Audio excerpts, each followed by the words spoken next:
WLPN-LP Chicago 105.5 FM, Love It Radio, Felipe Wynn. Man, listen, don't get me started. So, as you well know, in the history of this program, we have interviewed candidates for mayor who have gone on to become mayor of Chicago. I'm not joking. Tony Lightfoot, Brandon Johnson, that happened. They became mayor.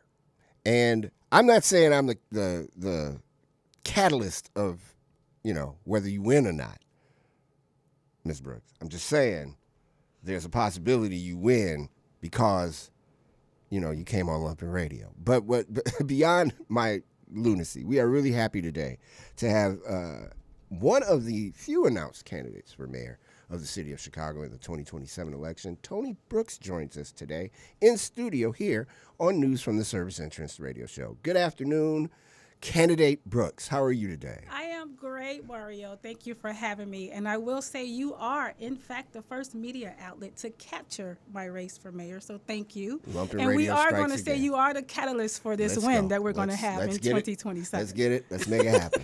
I'm with that. There's a lot to talk about. I think first and foremost, what made you want to jump in what could potentially be a 15-person field for mayor of Chicago?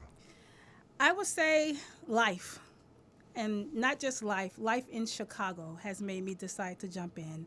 Just seeing the same issues and situation occur since I was a child, because yes, I am from Chicago, born and raised, South Side.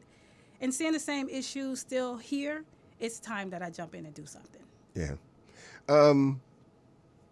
I'm always curious as to a person's origin story.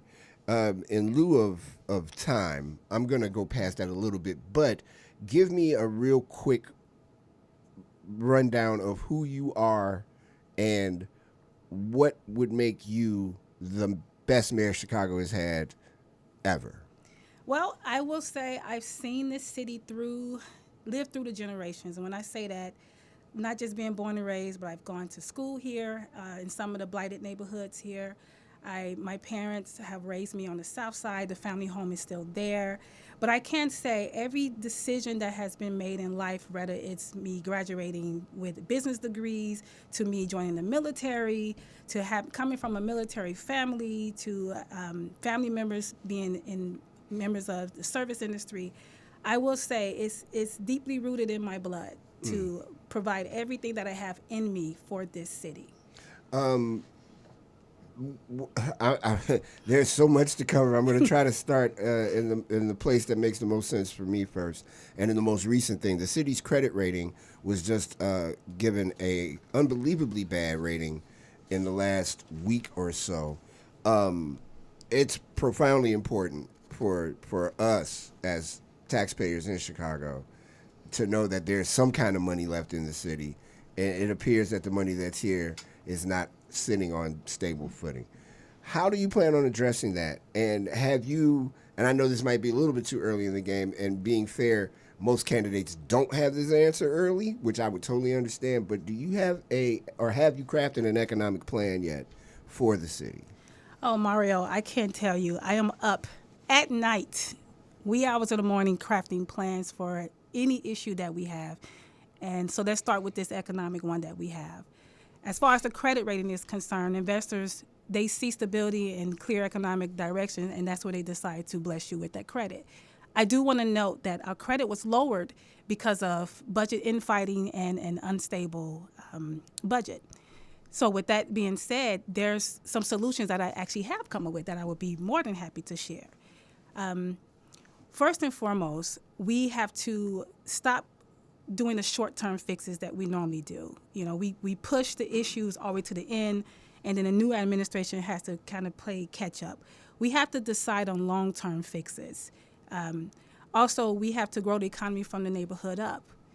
And everything is connected here. So I'm talking about small businesses. I'm talking about investing better in our schools. I'm talking about investing in recruiting from the neighborhoods. So when you're working with someone, they know your name. If you don't mind, I want to step in for a second. There have been candidates in the past, and I think of Jerry Chico as being the one that spoke about growing the economy instead of downtown to the neighborhoods, from the central business district out, but from the neighborhoods into the central business district. What makes that the most viable plan, or one of the most viable ideas to revitalize Chicago's economy?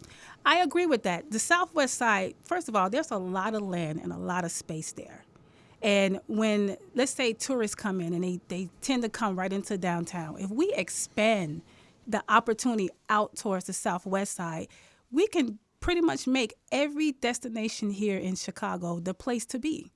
You know, so investment can span all the way out throughout the city. So I agree with that, absolutely. I thought that when I heard that initially, I thought that that was an idea that whose time has come, because the strength of the city is the 77 communities in it, at least in my mind. It's true. So yeah, that's very interesting. I am always curious as to how we're going to have the money to be able to do all these great things that we plan on doing. Another thing that is of importance in my mind is the Chicago public school system. As Citizen Brooks, not Mayor Brooks, but as Citizen Brooks, what's your level of satisfaction with CPS right now? And do you have any plans to enhance what CPS does? And have you given that thought as you prepare this run? Absolutely. But before I hop in that real quick, Mario, to address your last question about the funding. Yes. We can even tap into the TIF fund. And we can go deeper into that. I'm actually going to talk about that when it comes to CPS as well. So the thing about CPS, I am highly satisfied with the teachers and administrative personnel that we have. But we also have to support them on the management side of things.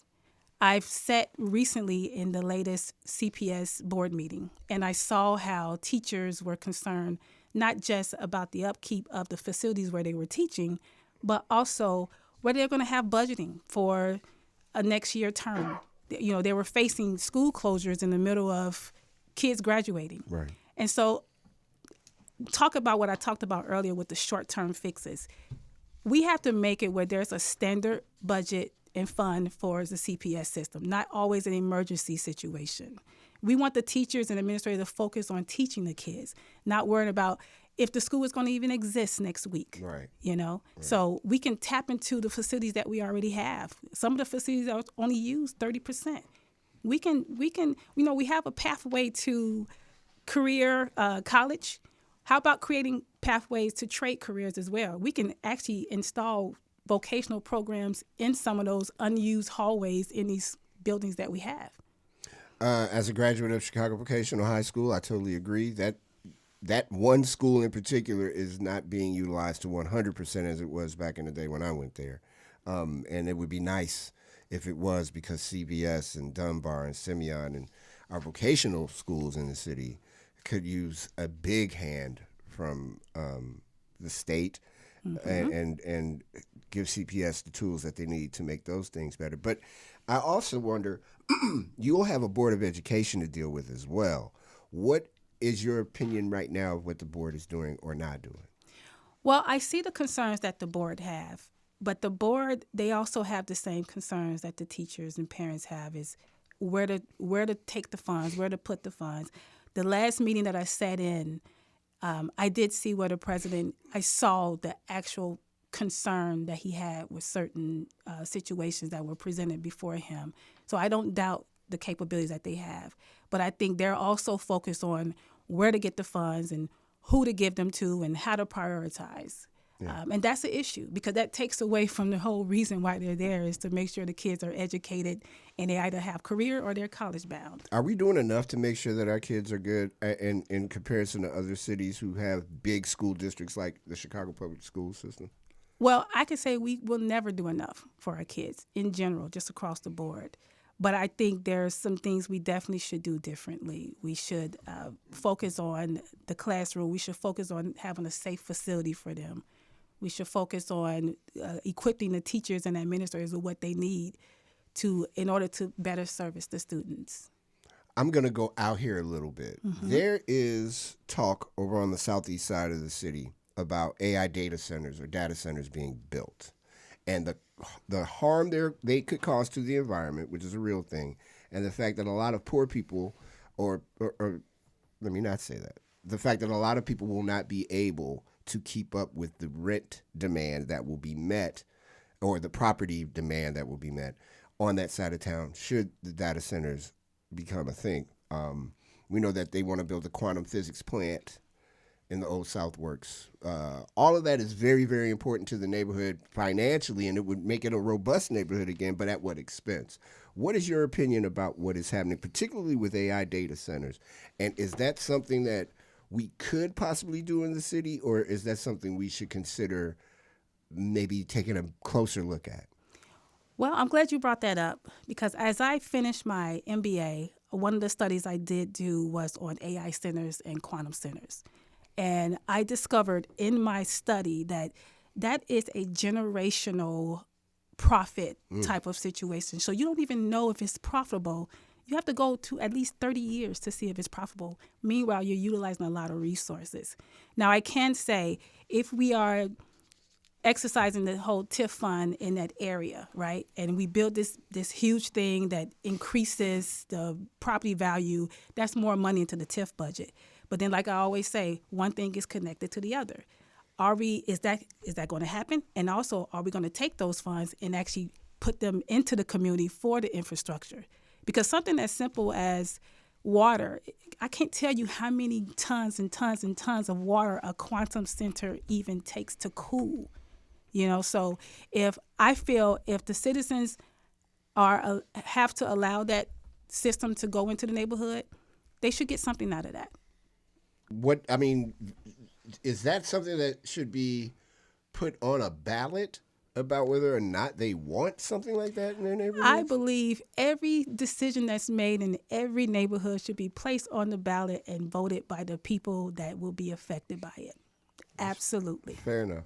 And to your point, those things take up, there's a fear in some circles that we're going to have a water shortage if we aren't already on the brink of one because of all these data centers, AI centers that are being put up. I'm glad to hear you. Yeah, that could very well happen. And thinking about the southeast side of Chicago, that's part of my old stomping grounds where I grew up and all that. Some of those pockets of those neighborhoods are underserved in a way that is a little frightening, and they're still underserved.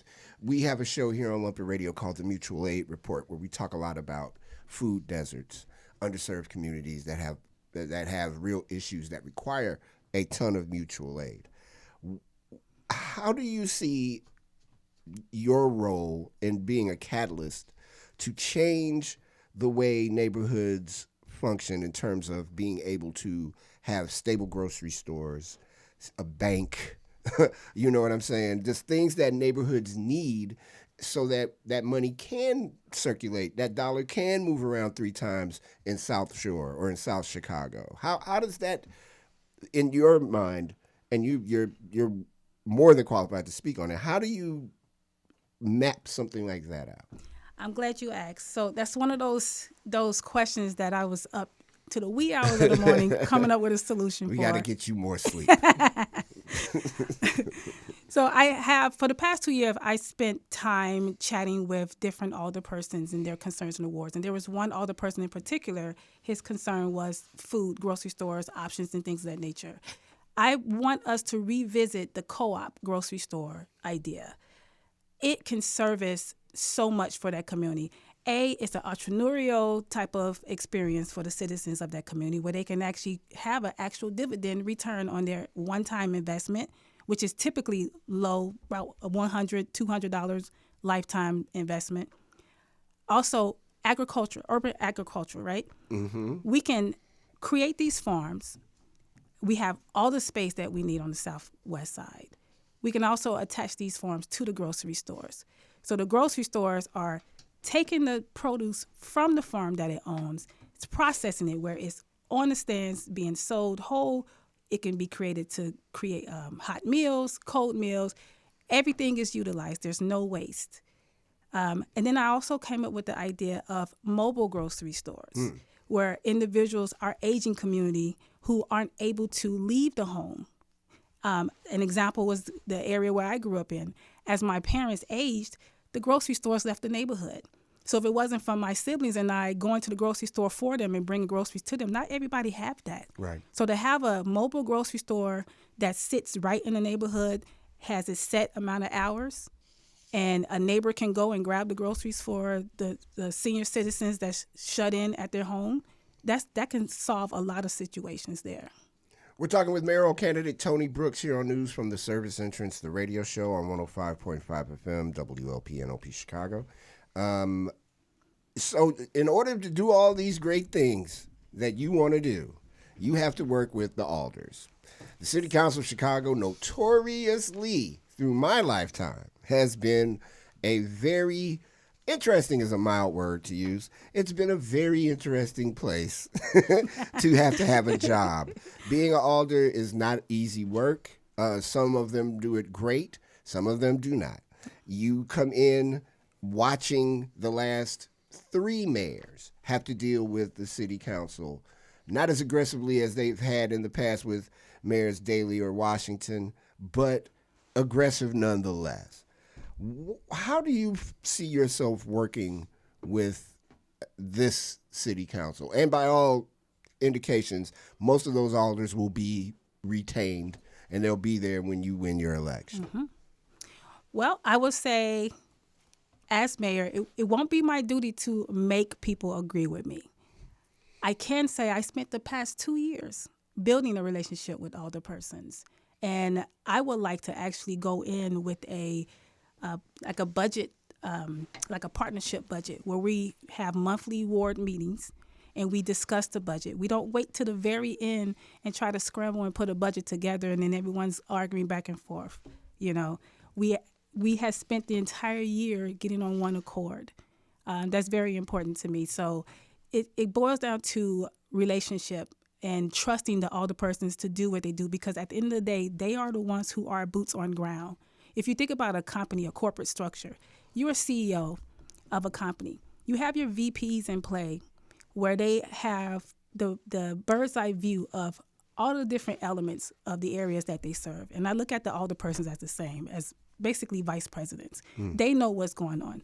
So you build that trust, keep that relationship going, you'll be okay. I'm going to leave you with one last question because I know you've got stuff to do. What if you're talking to my audience? This is your opportunity to tell them why you should be the next mayor of the city of Chicago. I am solution oriented, I would say. So I retired early. I was a business development consultant for big businesses, and I'm just not a talking head and saying we need this, we need this. I don't state the obvious. I actually sit up at night now as a candidate coming up with solutions. I'm not going to, and it would be even greater once I'm in that seat.